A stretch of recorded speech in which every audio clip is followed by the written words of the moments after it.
ఒక సామాన్యుని పట్టుకొని అంటే మనోడు జర్నలిస్టా లేదంటే యూట్యూబరా లేకపోతే ఏదో నార్మల్గా వచ్చి వీడియోలు తీస్తుండా మరి ఎందు గురించి ఏ ఉద్దేశంతో ఒక సామాన్యుని వ్యక్తిని పట్టుకొని ఎంత బాధ పెట్టిండంటే మస్తు కోపం వచ్చిందన్న నాకు.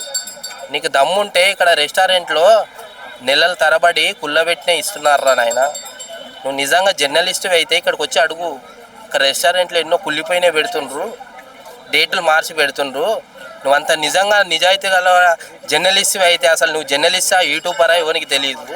నీకు అంత దమ్ము ఉంటే ఇక్కడ రెస్టారెంట్లో బన్నులు కుళ్ళిపోయినాయి, డేట్లు మార్చి ఇస్తున్నారు, వీటి గురించి మాట్లాడు. ఈ పాలు ఏవైతే ఉన్నాయో చూసినా అన్న పాల ప్యాకెట్లు వస్తున్నాయి. ప్యాకెట్లు ఎక్కడి నుంచి వస్తున్నాయి? ఊర్లలో బర్రెలు లేవు, ఆవులు లేవు, ఏవి లేవు. నీకు అంత దమ్ము ఉంటే జర్నలిస్ట్ అయితే ఆ ఫ్యాక్టరీకి వెళ్ళి మాట్లాడు. పాలు ఎక్కడి నుంచి తయారవుతున్నాయి, ఎక్కడి నుంచి వస్తున్నాయి. ఈ పెద్ద పెద్ద రెస్టారెంట్లో చికెన్లు, ఏవేవో బర్గర్లు, డేట్లు మార్చి ఇస్తున్నారు. నువ్వు నిజంగా జర్నలిస్ట్ అయితే, నువ్వు నిజంగా యూట్యూబర్వి అయితే, నువ్వు ఒక మొగోడివి అయితే, నీకు దమ్మే ఉంటే ఇక్కడికి వచ్చి రెస్టారెంట్లోకి వచ్చి మాట్లాడు. ఒక సామాన్యుడు ఏం చేయలేడు, సరే ఏమన్నా నడుస్తుంది, ఏం చేసినా ఏం కాదు అనుకున్నావేమో. నిజంగా మొగోడివి అయితే ఇక్కడికి వచ్చి హైదరాబాద్లో ఎన్నెన్నో ఉన్నాయన్న స్ట్రీట్ ఫుడ్లు. మనం స్వీట్ హౌస్కి వెళ్తామన్నా ఒక స్వీట్స్ తయారు చేసి ఇస్తాడన్న, దానికి డేట్ ఉంటుందన్న, డేట్ వేస్తాడు. ఒక స్వీట్ హౌస్లో ఎన్నో స్వీట్లు ఉంటాయి, వాడు తయారు చేస్తాడు, పెడతాడు. అంటే ఎన్ని రోజులకు సరిపడో అన్ని రోజులకే తయారు చేసి పెడతాడు తప్పితే దానికి కేక్స్ గీట అంటే దానికి డేట్ ఏమి ఉండదు కదన్న. మరి ఎట్లా అన్న, డేట్ ఏమి ఉండదు కదా, మరి ఎట్లా తింటున్నారు జనాలు? జనాలకి ఏది కావాలనో ఏది మంచిదో అదే పెడతారు. ఆయన ఏమో ఏమంటుండంటే అక్కడి నుంచి వచ్చేసిరంట. ఎక్కడి నుంచి? ఆఫ్ఘనిస్తానా ఏది ఆఫ్ఘనిస్తాన్ అక్కడి నుంచి వచ్చిన వాళ్ళు ఇక్కడ ఏదో పాయసం కలిపి ఇస్తున్నారు మాకు అంటుండే. అంటే ఈయన ఇక్కడ అయినారా బాబు? ఈ ఖమ్మం కాదు, ఇది నంద్యాల నుంచి వచ్చినోడు, కర్నూలు నంద్యాల నుంచి వచ్చినోడు. మనోడెవడో బయటోడెవడో తెలియకుండా నువ్వు జర్నలిస్ట్ ఎట్లా అయినవరా సన్నాసి? యూట్యూబర్ కాదో జర్నలిస్టో మరి ఏదో తెలియదు. మనోడెవడు, బయటోడెవడు, ఆ బయటి దేశంలోడెవడు, మరి ఇక్కడోడెవడు అనే తెలియకుండా స్వేచ్ఛమైన తెలుగు మాట్లాడుతుండవు ఆయన. ఏది తెలియకుండా సామాన్యుడు ఏం చెయ్యలేరు. నీకు దమ్ముంటే ఇక్కడికి రా, హైదరాబాద్కి వచ్చి ఎన్నెన్నో కుళ్ళిపోయినాయి కేకులన్నా ఫ్రిడ్జ్లో పెడుతున్నారన్న. బర్త్డే కేకులు ఫ్రిడ్జ్లో పెట్టి అన్నీ, మళ్ళీ దానికి డేట్ ఏది? దాన్ని ఎక్కడ మ్యానుఫ్యాక్చర్ ఎక్కడ చేసిండ్రు దాన్ని? నీకు దమ్ముంటేరా, నువ్వు జర్నలిస్ట్ మొగోడివి అయితే ఇక్కడికి వచ్చి అడుగు. బేకరీలలో ఎన్నెన్నో కుళ్ళిపోయినాయి పెడుతున్నారా, నువ్వు వచ్చి అడుగు. నిజంగా జర్నలిస్ట్ మొగోడివి అయితే ఇక్కడికి వచ్చి అడుగు.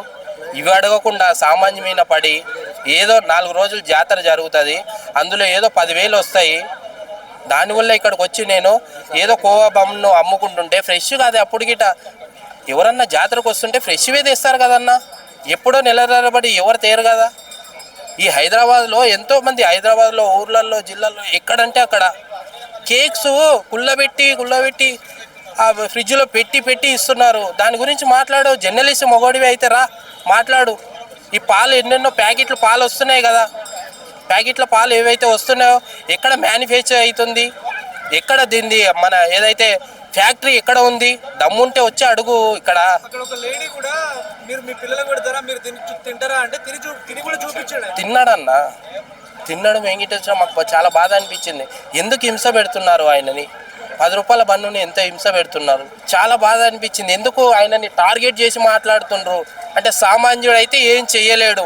మేమున్నాం, ప్రజలు ఇక్కడ అందరు ఉన్నారు, ప్రజలు చూస్తున్నారు, ప్రజలు గమనిస్తున్నారు. ఆయన పేరు ఏందో కానీ ఆయన జర్నలిస్టో కాదో తెలియదు కానీ ఇవన్నీ మరి అదే కదన్న. ఈ సోషల్ మీడియాలో వచ్చేది ఆయన ఛానల్ పెరగడానికి, వాళ్ళు డబ్బులు సంపాదించుకోవడానికి. సామాన్యుడు దొరికిన ఒక ఉన్నోడి ఆ రెస్టారెంట్లోకి వెళ్ళి అడగమని ఇంక దమ్ముంటే కుళ్ళబెట్టిన చికెన్లు, ఫ్రైడ్ రైస్లు ఏవో అడ్డమైనవి అన్నీ ఇస్తుండు. ఈ పాలు ఎక్కడి నుంచి వస్తున్నాయి తెలియదు. పాల ఫ్యాక్టరీలు ఉన్నాయిగా, అక్కడికి వెళ్ళి నీకు దమ్ముంటే అక్కడ మ్యానుఫ్యాక్చర్ చేస్తారు కదా, అక్కడికి వెళ్ళి ఆ పాలు ఎట్లా తయారవుతున్నాయి, ఎక్కడి నుంచి వస్తున్నాయి అది అడుగు వెళ్ళి. నువ్వు నిజమైన జర్నలిస్ట్ అయితే. ఇప్పుడు ఎప్పటి నుంచో ఒక నెల నుంచే మేడారం ముందు నుంచే కూడా ఒక బీజేపీలో కానీ ఒక కార్యకర్తలు కానీ ఒక కార్పొరేట్ స్థాయి నుంచి చాలా వరకు చూసాం. ఇక్కడ సరూనార్ కార్పొరేటర్ కానీ అంటే కోవా బండ్లు ఏదో జరుగుతుంది, తక్కువ రేటుకే బన్ ఇస్తున్నారు, దాంట్లో కోవా ఇస్తున్నారు. ఇది ఒక ముస్లిమ్స్ అంతా ఒక ఏకమయ్యి ఒక హిందువులకి ఎక్కువ కమ్మేసి ఏదో చేద్దామని నెక్స్ట్ ప్రయత్నం, ఒక ఫుడ్ జిహాదీ విషయంలో మాత్రం ఇది కాంప్రమైజ్ కాకుండా ఉండాలని ఇప్పటి నుంచో చెప్తాం, నెల ముందు నుంచే చూస్తున్నాము. కాకపోతే ఇప్పుడు వీళ్ళు పేదవాళ్ళ మీద ఎక్కువ టార్గెట్ చేశారు అని బాగా వైరల్ అవడం జరిగింది. మనం గమనిస్తే ఏంటంటే పెద్ద పెద్ద రెస్టారెంట్లోకి ఫుడ్ సేఫ్టీ అధికారులు ఉంటారు, చాలా దాన్ని చూసుకోవడానికి ఒక సిస్టమ్ ఉంది, దానికి అధికారులు ఉన్నారు, కింద స్థాయి నుంచి పై స్థాయి దాకా చెక్ చేసుకుంటున్నారు. మనం చాలా వాటి చూసాము ఈ 3-4 ఇయర్స్లో పలానా రెస్టారెంట్లో కుళ్ళిపోయిన మాంసం అమ్ముతున్నారని చెప్పి అధికారులు వచ్చి దాన్ని సీజ్ చేయడం చాలా వరకు చూసాం. కానీ ఎక్కడైతే మనం చీప్గా దొరికిందో రోడ్ సైడు ఒక సీజ్ చేయడం కానీ వాళ్ళ గురించి పట్టించుకోవడం కానీ ఎప్పుడనే చూడలేదు. కాబట్టి జర్నలిస్టులు కానీ దీని మీద పట్టడం వెనకాల ప్రజల కోసమే కదా పడింది, అందరూ ఆయనకి సపోర్ట్ చేస్తున్నారు. అంటే ఒక ఆపరేషన్లో ఒక్కోసారి సక్సెస్ అవుతారు, ఫెయిల్ అవుతారు, దాంట్లో కల్తీ ఉందని తెలిసిద్ది లేకపోతే లేదని తెలిసిద్ది. ట్రై చేశారు కదా, ప్రతిదానికి జర్నలిస్టుల మీద ఇట్లాగా అబాండం వేయటం అనేది కరెక్ట్ కాదనిపిస్తుంది. ఎందుకంటే ఏదైనా వాళ్ళే కదా బయట పెట్టేది. మైక్ ఉంది నేను చేతిలో అని చెప్పేసి ఇష్టం వచ్చినట్టు పేదోని కడుపు కొట్టడం కరెక్ట్ అంటారు. ఇప్పుడు మైక్ చేతులు ఉంది, అవును. ఇప్పుడు అంటే పేదోడు తప్పు చేయడా? అంటే ఇది చేసింది కరెక్ట్ అంటారా? ఇప్పుడు పేదోడు తప్పు చేయడా? కరెక్ట్ అంటారా? ఇప్పుడు కరెక్టే అంటాను నేను, కరెక్టే అంటారు. చెప్తాను ఏ విషయంలో కరెక్ట్ అనేది. ఇప్పుడు చెక్ చేస్తున్నారు, నిజంగా అందులో కల్తీ ఉందని తెలిస్తే ప్రజలందరి కోసం ఈయన పొగిడేవాళ్ళకి అప్పుడు జర్నలిస్ట్ని ట్రై చేశాడు కదా ఇతను. ఇప్పుడు దాన్ని అవును దాంట్లో కల్తీ ఉందని బయటకు వచ్చింది, ప్రజలందరూ అనుకుంటున్నారు. ఈ మేడారం ముందే నెల ముందు నుంచే దీని గురించి చర్చ జరుగుతుంది. పలానా ఏరియాలో హైదరాబాద్లో ఇప్పుడు 90% అందరూ అమ్మేవాళ్ళు ఎంతమంది అమ్ముతున్నారో వాళ్ళందరూ చూడండి, పర్సంటేజ్ ఎంతమంది ఉన్నారో చూడండి, అమ్మేవాళ్ళు ఎక్కువ ఏ మతానికి సంబంధించి ఉన్న వాళ్ళో చూడండి, తెలిసిపోయింది. అంటే మరి తినుడు తాగుడు మరి ఓన్లీ నువ్వు ఇప్పుడు అంటే ముస్లిమ్స్ నడిపేదానికి తినేదానికి బిర్యానీ ఏం తినదు. ఇంకా కొన్ని చోట్ల డాక్టర్ వాళ్ళే ఉంటారు, సూదికి ఏం ఎక్కించుకోకుండా దానికి తగ్గట్టు జరుగుతున్నాయి కదా. దానికి ఒక సిస్టమ్ ఉంది, దానికి ఒక అధికారులు ఉన్నారు, దానికి ఒక సిస్టమ్ ఉంది, దానికి ఒక అధికారులు ఉన్నారు, దాని ప్రాసెస్ జరుగుతూ ఉంది. పలానా చోట్ల ఇప్పుడు 3-4 ఇయర్స్లో ఎన్ని రెస్టారెంట్ల మీద దాడి చేయలేదు, ఎన్ని రెస్టారెంట్ల మీద అధికారులు వచ్చి సీజ్ చేయలేదు. ఇదే అధికారం చిన్న వాటిని ఎవరు పట్టించుకోవట్లేదు. తింటారు. కోవాబాన్ అతను చాలా అమాయకుడు. వాస్తవానికైతే అతను కర్నూలు నుండి రావడం, సమ్మక్క సారక్క జాతరకు రావడం అనేది అదృష్టం. పైగా జాతరకు వస్తూ అతను ఏదో చిన్నపాటి బిజినెస్ పెట్టుకొని ఏదో కొద్దిగా గొప్ప ఉన్న దాంట్లో 10 రూపాయలు దాని తగ్గట్టు రేటుకి అమ్ముకున్నాడు. అంత మాత్రానికి వాళ్ళు వెళ్ళి ఇదేదో 10 రూపాయలకు అమ్ముతున్నాడు అని జనమంతా అక్కడ ఉన్నారంటే, ఇప్పుడు చాలామంది జాతరకు అందరూ పైసలు తీసుకుని రారు, ఏదో ఖర్చుల మంది తీసుకొని వస్తారు. ఉన్నదందరూ కొంత తినడానికి వస్తే ఏదో 10 రూపాయలు బండ్ కాబట్టి కొనుక్కొని తినడానికి వెళ్తారు, ఏదో తక్కువలో వస్తుంది అంతేగాని అతను అల్ల ఏదో కలిపి ఏదో కల్తీ చేసి అమ్మింది కాదు. అది చాలా దుర్మార్గమైన విషయం. అది దాని పరంగా అతని పొట్టబోటి జీవనోపాధి చాలా వరకు బాధపడి అవమానం పరుగు అతను బాధకు గురయ్యిండు. తద్వారా ఇప్పుడు అతను జరిగిన అవమానానికి తన బాధకు ఇప్పుడు చాలామంది సాయం చేస్తున్నారు. అటువంటి వాళ్ళు చేయలేరు కదా. అటువంటి ఉంటే వాళ్ళు గడపడితే అటనేరు. ఎందుకంటే ఎవరైనా అడుగుతారు, హోటల్కి అంత పర్మిషన్ ఉంటాయి పోనీకి. ఇది పబ్లిక్ కాబట్టి ఎవరినో ఒకరు ఈ ఛానల్ పట్టుకుని పోయినాం, ఎవరు చూడాలా, ఎవరు అటు దిక్కులు చూసిరో అమ్మాయికుడు పాపం ఏదో జనాలు ఉన్నారు చెప్పి దానికి వెళ్ళి ఇదేంది అదేంది ఎక్స్పైరీ డేట్ ఉందా అది ఉందంటే, ఇప్పుడు రొట్టె చేసి అమ్ముకుంటాడు రేపటి రోజున ఎక్స్పైరీ డేట్ ఏం పెడతారండి? కవర్లు కొట్టుకుంటానికి కూడా పైసలు ఉండవు. ఆయన అక్కడ ఉంటూ తిని చూపించాడంటే అతను కల్తీ చేయలేదు. ఇంకోటి అతను నిజాయితత్వం, పారిపోయే మనిషి కాదు.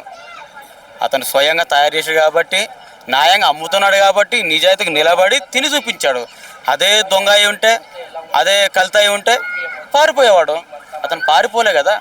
పక్క రాష్ట్రాలకు వచ్చి పొరుగు రాష్ట్రాలకు వచ్చి అంత దొంగతనం చేసిన అవసరమే ఉంది, అంత దొంగ మెడలు చేసే అవసరమే ఉంది, అంత కల్తీ చేసే అవసరమే ఉంది అతనికి? ఏం అవసరం లేదు. నేను కల్తీ అమ్మట్లేను, నేను నిజాయితీగా ఉన్నాను, కరెక్ట్ అమ్ముతానని చెప్పేసి నిలబడ్డాడు.